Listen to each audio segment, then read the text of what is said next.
Hello everyone. Today I will be discussing interval of sets. First, here A and B belongs to real number and always A less than B. Here is A and B is called open interval. Subset of y A less than y less than b is denoted at small a capital B enclosed with is called open interval. ये क्या show करता है? Bracket, small bracket show करता है open interval. Second one,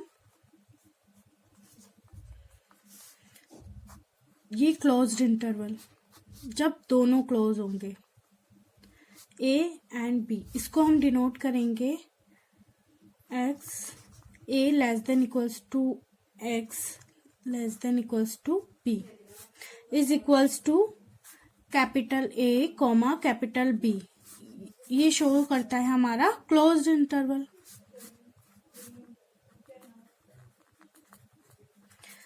now third one, एक open और एक close होगा तो हमारा एक क्लोज है एंड B1 इज ओपन. सो ये शो करता है x colon A less than equals to x less than B. It implies that capital A is closed and B is open. Open के लिए हम शॉर्ट ब्रैकेट यूज करेंगे और close के लिए हम बिग ब्रैकेट यूज करेंगे. ओपन इंटरवल कहाँ से होगा? A to B including A but excluding क्या होगा? B.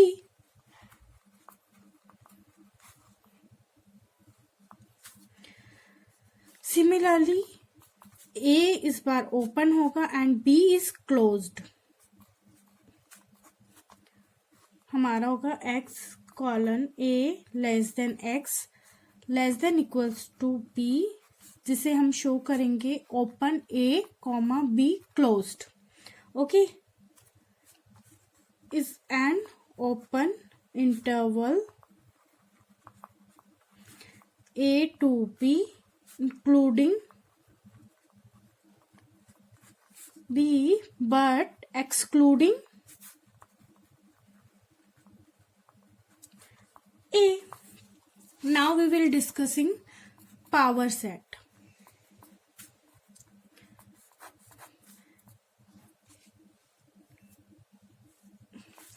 Let us we write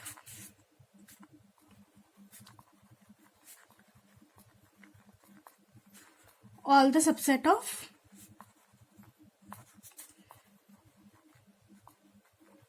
one comma 3. First one is null. Null is a subset of every set. इसको हम बोलते हैं null set. ये क्या होता है? ये सबसेट होता है every set का. Subset of every set. Second set होगा 1, जिसे हम कर्ली ब्रैकेट में लिखेंगे. थर्ड सेट होगा हमारा 3 एंड लास्ट सेट हमारा होगा 1,3. ओके, सो हम पावर सेट को कैसे लिख सकते हैं? यहाँ पे A से अगर हम इसे डिनोट करते हैं तो PA small bracket and close bracket 4, क्योंकि हमारे पास 1 2 3 4 एलिमेंट प्रेजेंट है यहाँ पे. इसको लिख सकते हैं 2 की पावर 2. इसका फॉर्मूला हम दे सकते हैं NP small bracket A close bracket 2 की पावर M. यहाँ M और N नंबर है, कोई भी नंबर हो सकता है. ओके, सो ये फॉर्मूला हम यूज करते हैं पावर सेट के लिए. Now we move to the universal set.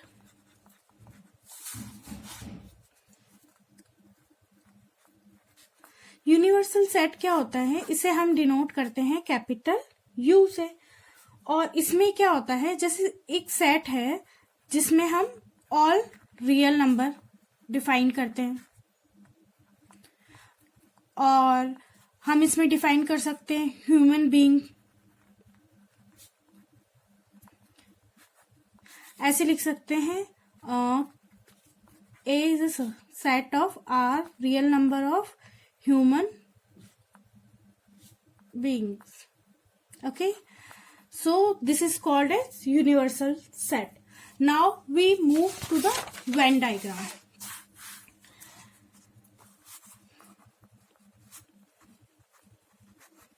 Venn diagram क्या होता है? ये एक ग्राफिकल रिप्रेजेंटेशन होता है सेट्स का. ओके, सो हम इसमें कुछ बेसिक्स होते हैं, सबसे पहले वो डिस्कस करते हैं. यू मतलब यूनिवर्सल सेट. इसमें हमने एक ए सेट बनाया, एक बी सेट बनाया. जो हमारा ये वाला सेट है वो हमारा होगा ए इंटरसेक्शन बी वाला सेट. ओके, लेकिन अगर हम इस पूरे सेट को ले लेते हैं तो हमारा ये हो जाएगा ए यूनियन बी. तो अगर हम अभी इस पूरे को कंसीडर कर रहे हैं तो ये होगा ए यूनियन बी. सिमिलरली अगर हम यूनिवर्सल सेट में ए बी, ये हमारा ए बी होगा, तो इसको अगर हम चूज करते हैं तो ये होगा A intersection B. Okay, third set हम चूज करते हैं universal set A and B. यहाँ पे कोई रिलेशन नहीं है तो इसे नल सेट भी बोल सकते हैं, क्योंकि ए ना तो कुछ कॉमन आ रहा है, ए बिल्कुल अलग है, बी बिल्कुल अलग है, तो A intersection B is equals to null set. यहाँ पे कुछ दिया हुआ ही नहीं है, इसे नल सेट भी बोलते हैं. फोर्थ कंडीशन हमें दी है कि अगर इस टाइप से है हमारे पास universal set A and B, only this one we take only this one is A, this one is B, then this one is show, I know that A intersection B, and this one show that B minus A, and this one show that A minus B. हमें जो भी question में पूछा, अगर A minus B पूछा है तो हम उससे निकाल सकते हैं, A इंटरसेक्शन B पूछा है हम उससे निकाल सकते हैं, B माइनस A पूछा है हम निकाल सकते हैं. तो हम इसमें तीन कंडीशन फाइंड कर सकते हैं, A minus B, B minus A and A intersection B. Similarly हम fourth one more we will discuss universal set A only A.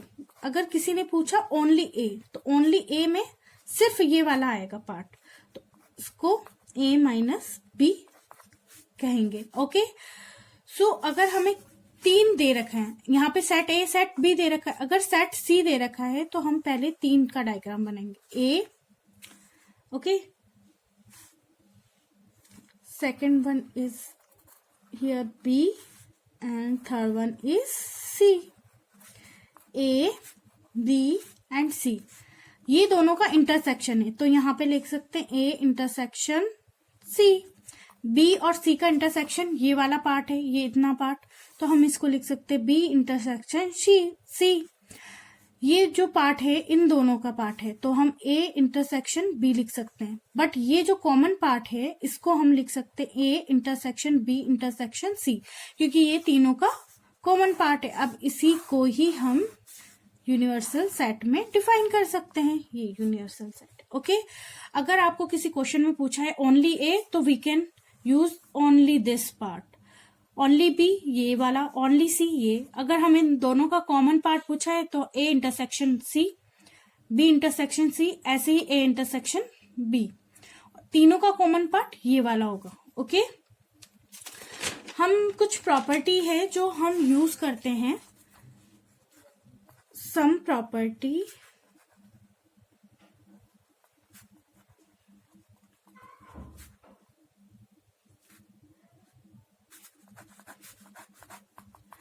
First हम बताते हैं यूनियन के लिए. ओके, तो फर्स्ट ए यूनियन बी अगर हमें दिया है तो बी यूनियन ए भी बराबर होगा. ये हमारी कौन सी प्रॉपर्टी होती है? Commutative.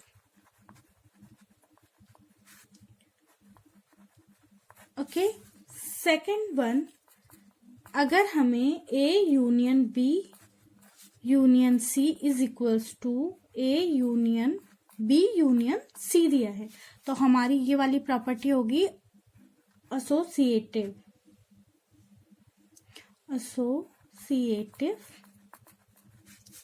Law. Third one, A union null set, तो ये इसका मतलब होगा ओनली A, मतलब law of identity.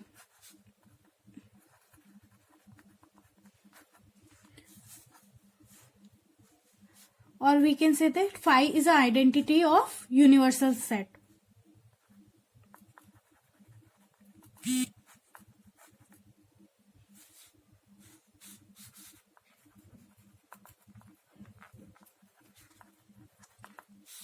Similarly, A union A is equals to A, इसको कहते हैं हम आइडेम्पोटेंट मैट्रिक्स, लो।